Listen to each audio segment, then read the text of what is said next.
경주 에이펙 정상회의가 닷새 앞으로 다가왔습니다. 한미일과 중국 등 주요국 정상들이 한자리에 모이는 외교 슈퍼위크가 펼쳐지게 되는데요. 한미 관세 협상 타결 여부와 미중 정상 담판은 물론 북미 정상의 깜짝 회동 가능성도 주목됩니다. 김희준 YTN 해설위원과 함께 에이펙 외교전 의미와 전망 함께 짚어보겠습니다. 어서 오십시오. 안녕하세요. 네, 에이펙 이야기 좀 해보겠습니다. 부산에서 열렸던 게 2005년이니까 20년 만에 다시 한국에서 열리는 건데 그 의미를 좀 짚어주시죠. 네, 그 에이펙은 아시아 태평양 경제 협력체란 이름 그대로 세계 최대의 경제 협력체이자 영내 지역 경제 공동체라고 하겠습니다. 세계 국내 총생산의 약 61%, 교역량의 50%를 차지하는 큰 규모입니다. 이 지역 21개 회원국 정상이 모여서 무역과 투자 자유화 또 글로벌 무역 질서를 미래를 논의하는 장이라고 하겠습니다. 이 세계 외교와 통상 안보 지형이 크게 변화하는 가운데 경주에서 열리는 만큼 한국의 리더십과 가교 역할이 더욱 주목을 받고 있습니다. 특히 이재명 정부 들어서 처음으로 열리는 다자 회의인데요. 이 대통령의 어떤 그런 외교력이 시험대에 오른다라고 할 수가 있겠습니다. 특히 이제 통상 그 회의 결과물을 담은 공동선언이 나오는데요. 미중 무역 갈등 속에 모든 회원국이 합의해서 경주 선언을 채택할 수 있을지는 약간 좀 미지수입니다. 왜냐하면 미국과 중국의 그런 무역 갈등이 아주 극심한 상황이기 때문인데요. 또 이번 에이펙을 계기로 한미, 한중, 한일은 물론이고 미중 정상회담 등 세계가 집중할 외교전이 펼쳐져서 더욱 주목이 되고 있습니다. 이와 함께 젠슨 황 등 글로벌 재계 건물이 총집결하는 CEO 서밋 등 부대 행사에도 열려서 더욱 눈길이 모아지고 있다라고 말씀을 드리겠습니다. 네, 이번 에이펙을 계기로 이재명 대통령과 트럼프 대통령이 만나게 되는데요. 가장 초미의 관심은 아무래도 이 두 사람이 만나서 무역 협상이 타결될 것이냐, 어느 정도 수준의 이야기가 오갈 것이냐일 텐데 어떻게 전망하십니까? 네, 그렇습니다. 한미 관세 협상이 사실상 타결된 것은 7월 30일입니다. 그렇지만 석 달이 되도록 그 핵심 쟁점에서 아직도 합의를 보지 못하고 있는 상황이거든요. 네. 가장 큰 쟁점, 다들 아시다시피 3,500억 달러에 달하는 그 대미 투자 펀드의 현금 투자 비율 또 분배 납부 방식을 두고서입니다. 네. 미국은 3,500억 달러를 전액 현금으로 선불 지급하라던 입장에서는 물러난 것은 다행입니다만 여전히 과도한 요구를 하고 있는 상황이죠. 한국이 외환 시장에 충격을 주지 않고 연간 외화를 조달할 수 있는 규모는 150억에서 200억 달러 정도인데요.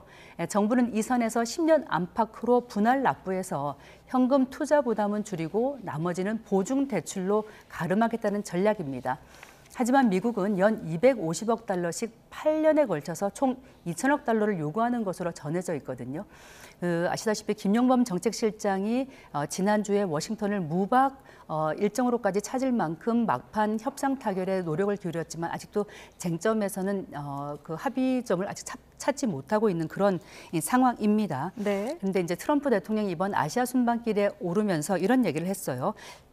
한미 간 관세 협상이 타결에 근접했다라고 하면서도 한국이 준비되어 있다면 나도 준비되어 있다 이렇게 얘기를 했거든요. 네. 이것은 어느 정도 한국의 양보를 조금 촉구한 것이 아닌가라는 생각이 들고 따라서 그렇다면 이번 에이펙 얘기 한미 정상회담에서 과연 합의문 발표까지 이룰 수 있을 것인가, 양해각서 MOU 체결까지 이룰 수 있을 것인가는 약간 또 미지수라고 하겠습니다. 예. 문제는 이제 협상이 타결되지 않으면 우리 자동차 업계 등 우리 업계가 약 25%의 관세 부담을 계속 지고 가면서 그렇죠. 경쟁력 약화 또 손실이 눈덩이처럼 불어날 수밖에 없는 상황이란 것입니다. 네. 그럼에도 우리 정부는 장기적 관점에서 우리 국익을 손실시키면서까지 협상을 타결짓지 않겠다는 그런 방침이어서 그 균형점을 잘 잡아야 할 것으로 보이고요. 한편 그 한미 정상회담에서는 국방비 증액과 또 동맹 현대화, 농축 재처리 같은 그런 안보 문제도 주요 의제인데 안보 현안은 사실 이미 합의에 이른 것으로 전해져 있습니다. 그런데 이 합의문 발표는 관세 협상 결과에 따라서 영향을 받을 것으로 보입니다. 네, 또 트럼프 대통령이 김정은 위원장과 만남에 대한 또 기대감을 내비치기도 했는데 이 두 사람의 깜짝 회동 가능성은 어떻게 보십니까? 네, 트럼프 대통령이 김정은 위원장과의 대화 의지를 밝힌 것 사실상 처음이 아닙니다. 그런데 네. 이번에 한 발언은 왠지 조금 더 적극적인 대화 손짓으로 그렇게 읽힙니다. 트럼프 대통령 발언을 보면은 우리가 그쪽으로 간다는 것을 이제 북한이 알고 있다는 취지로 발언했는데 이것은 마치 2019년 6월 판문점에서 북미 정상이 깜짝 회동에 이르는 그런 상황을 좀 연상시키고 있습니다. 당시 오사카 G20 정상회의에 참석했던 트럼프 대통령이 SNS에 김정은 위원장과 만나고 싶다 그런 얘기를 올렸고 북한이 전격적으로 호응하면서 단 32시간 만에 이번 회담이 성사됐던 것이거든요. 네. 이번에도 미국이 북한의 공을 넘긴 것으로 보입니다. 그리고 또 북한이 판문점 관련 시설을 좀 미화하고 작업을 하고 있는 그런 정황도 포착이 돼서 주목이 되고 있는데 2019년 당시에는 북미 정상회동이 판문점 우리 측 시설인 자유의 집에서 열렸는데 이번에는 그렇다면 북한이 북한 측 시설인 판문각에서 이거를 열려고 좀 준비하고 있는 것 아니냐라고도 생각을 해볼 수가 있습니다. 예. 다만 지난 6년 동안 한반도 정세가 많이 좀 달라졌습니다. 북한은 중국과 러시아를 든든한 뒷배로 삼게 됐고요. 이미 핵무력 완성도 주장하는 상황이거든요. 북한 비핵화를 목표에 둔 회담이라면 북한이 대화에 나올 동의는 사실상 거의 없다라고 봐야 하겠습니다. 근데 한 가지 좀 말씀드리고 싶은 것은 오늘 최선희 외무성 부상이 조만간 러시아와 벨라루스를 방문한다고 북한이 오늘 발표를 했습니다. 예. 북한의 외교를 총괄하는 최 외무상이 만약에 평양에 있지 않는다면 그러면 북미 정상회동을 좀 지원할 그런 또 인력도 없기 때문에 그만큼 북미 정상 회담 가능성도 좀 멀어지는 것 아니냐라고도 좀 추측을 해볼 수가 있겠습니다. 네, 지켜봐야겠네요. 그렇습니다. 자, 그런데 이 트럼프 대통령이 북한을 핵 보유국으로 인정하는 듯한 발언을 했거든요. 이게 왜 이런 발언을 했을까 추정을 해보자면 북한을 대화로 끌어내기 위한 어떤 미끼 아니냐 이런 분석이 나오는데 어떻게 보십니까? 네, 트럼프 대통령이 이제 대북 대화 의지를 밝히면서 북한을 뉴클리어 파워다, 즉 핵 보유국이라고 얘기를 했어요. 이것은 비단 이번이 첫 번째는 아닙니다. 트럼프 대통령이 지난 1월 취임했을 때도 또 3월에 나토 사무총장을 만난 자리에서도 북한의 핵 보유를 기정사실화한 바는 있습니다. 북한은 그동안 자신들을 핵 보유는 불가역적이다, 즉 되돌릴 수 없는 상황이라고 주장하면서 이 비핵화를 전제로 한 대화는 거부를 해왔습니다. 그러면서 이제 이재명 정부의 대북 유화 체계도 이제 일축을 했어요. 하지만 트럼프 대통령과의 추억을 언급한다거나 또 미국을 직접 위협하는 그런 표현은 좀 자제를 해왔습니다. 지난 22일 탄도미사일을 여러 발을 발사하면서도 사실 미국을 사정권으로 두는 위협하는 그런 ICBM 발사가 아니라 사실 남쪽을 좀 위협하는 그런 타격 능력을 과시를 한 바가 있거든요. 네. 그런 만큼 트럼프 대통령의 이번 발언도 북한과의 대화를 염두에 두고 북한을 대화로 유인하기 위한 그런 언행이 아닌가 이렇게 좀 풀이가 됩니다. 김 위원장은 트럼프 대통령의 제안에 호응하면서 다시금 북미 정상 간 친밀감을 쌓고 그걸 과시하면서 국제적 주목도를 높이려고 할 것인지 아니면 제재 해제라든가 북미 관계 정상화 등 이런 전제 조건이 담보된 상황에서 대화에 나설지 아마 계산기를 두드리고 있을 거라고 이렇게 말씀드릴 수 있겠어요. 우리 정부는 페이스메이커를 자임하면서 북미 정상이 만나면 이걸 적극 지원하겠다 이런 입장을 밝혔습니다. 예. 다만 북한에 대한 핵 보유국 인정은 우리의 한반도 비핵화 원칙과 정면 충돌하는 면이 있고요. 또 이런 영내에서의 어떤 자체 핵무장론을 좀 부추길 수 있다는 점에서는 우려스러운 대목이라고 하겠습니다. 네. 또 하나의 관심사가 미중 정상회담입니다. 이번에 두 사람이 만나게 된다면 지금 이 두 양국 간의 미중 무역 갈등 해소하는 분수령이 될 수도 있을까요? 네, 미국과 중국의 정상이 동시에 방한하는 것은 13년 만입니다. 트럼프 대통령과 시진핑 주석 모두 국빈 방문으로 이제 방문하게 되고요. 이번 한국을 두 정상의 6년 만에 단판의 무대로 삼는다라고 하겠습니다. 예. 이번 회담을 앞두고 양국 간 기싸움 사실 거셌습니다. 중국은 히토류 수출 통제에 나섰고요. 미국산 대두 수입도 사실상 중단한 상태입니다. 이에 맞서 미국은 100% 고일 관세 추가 부과로 맞불을 놓았고요.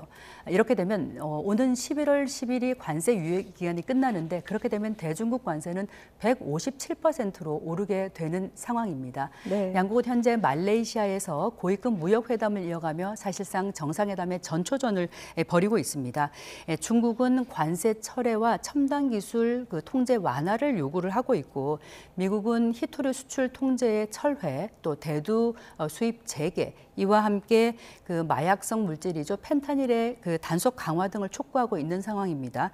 이와 함께 각각 타이완 문제와 우크라이나 전쟁 종전을 위한 중국의 역할도 당부할 것으로 보이는데 그런데 미국과 중국 모두 무역 갈등이 장기화할수록 자국 경제에 미치는 타격 적지 않습니다. 그런 만큼 이번 미중 정상회담을 통해서 큰 틀에서 어떤 합의점을 찾지 않을까 그렇게 기대를 해볼 수가 있겠습니다. 그 결과에 따라서 세계 경제 전반에 미치는 영향도 커서 우리나라는 물론이고 전 세계가 주목하고 있습니다. 네.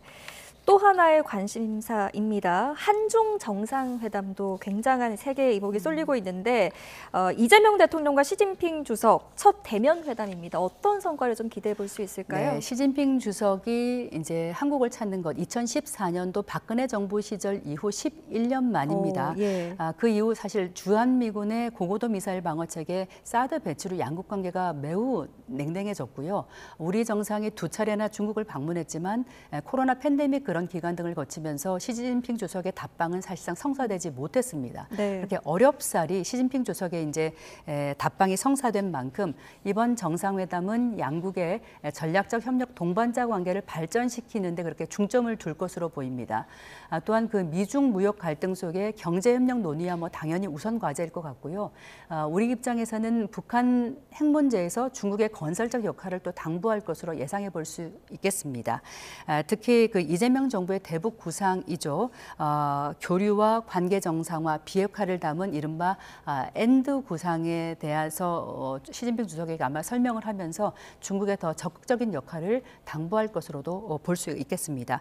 이와 함께 중국이 건설한 서해 구조물 논란 계속되고 있는데 이런 문제와 함께 타이완 문제도 중국 측에서 거론할 것으로 보입니다. 네, 또 계속해서 한일 간의 이야기도 좀 해보겠습니다. 이제 새로운 총리가 임명이 됐고 첫 한일 정상회담도 열릴 예정인데 어느 정도 수준의 이야기가 오갈 수 있을까요? 네, 다카이치 총리가 이제 당선이 되면서 사실상 한일 관계가 좀 퇴보하는 것 아니냐는 우려가 나오고 있습니다. 이번에 새로 꾸려진 내각의 면면을 봐도 외무상이나 방위상 등 모두 강경 보수 색채가 더욱 강해진 인물이기 때문인데요. 네. 이번 정상회담에서는 이 대통령과 전임 이시바 총리가 그 궤도에 올려놓았던 셔틀 외교와 함께 경제 안보 협력의 진전을 이어갈 수 있느냐가 관건이라고 하겠습니다. 이재명 정부는 실용 외교 노선에 따라서 과거사와 경제안보 협력은 분리한다는 투트랙 기조를 표방을 하고 있죠. 이에 따라서 이 대통령과 다카이치 총리와의 첫 대면 회담에서도 미래 협력에 더욱 방점을 찍을 것으로 볼 수가 있겠습니다. 다카이치 총리 입장에서도 보면은 그 국내외 여러 도전에 직면한 가운데 한일과 또 한미일 관계 공조 강화가 더욱 절실한 상황이기 때문에 아마 우리 측에 대한 그런 호응을 하지 않을까라고 예상해 볼 수 있겠습니다. 다카이 총리는 그동안 사실 야스쿠니 신사 참배를 강행해 왔는데 그런 입장에서 취임 뒤에는 곡물 복납으로 좀 수위를 조절했었고요. 또 한국에 대한 호감도 표시한 바가 있습니다. 따라서 공급망 안정을 비롯한 경제 문제와 북핵 대응 등 공동 이익 분야에서는 협력의 의지를 재확인할 것으로 보이는데요. 네. 다만 과거사 문제에서는 어떤 전향적인 좀 발전을 예상하기 어렵지 않을까 그렇게 생각합니다. 네, 알겠습니다. 마지막으로요. 이재명 대통령이 APEC에 앞서서 열리는 아세안 정상회의 참석을 위해서 오전에 출국했습니다. 마지막 질문인데 시간이 좀 별로 없어서 짧게 좀 한번 짚어주시죠. 네, 아세안은 동남아시아 국가 연합이고 이제 모두 10개국으로 구성이 돼 있죠. 미중 패권 경쟁 속에 아세안의 이제 지정학적 중요성 되게 높아지고 있고 우리나라 입장에서도 중국에 의해서 두 번째 교역국이기 때문에 더욱 중요합니다. 이재명 대통령 한국과 아세안 정상회의를 주재를 하면서 협력 관계를 더욱 발전시킬 것이고 이와 함께 아세안과 한중일 정상회의도 별도로 열려서 더욱 협력을 도모할 것으로 예상이 됩니다. 또 하나 우리로서는 좀 주목해야 되는 것은 내일 한국과 캄보디아 정상회의도 열리거든요. 지금 가장 문제가 되고 있는 이런 온라인 사기 문제에 있어서 그렇죠. 캄보디아 정부의 어떤 대응 공조를 요구를 할 것이고 우리 입장에서 가장 지금 좀 절실한 그 캄보디아 경찰에서의 코리안 데스크 설치 문제도 요구할 것으로 보입니다. 네, 알겠습니다. 오늘 여기까지 듣겠습니다. 지금까지 김희준 YTN 해설위원과 함께했습니다. 잘 들었습니다.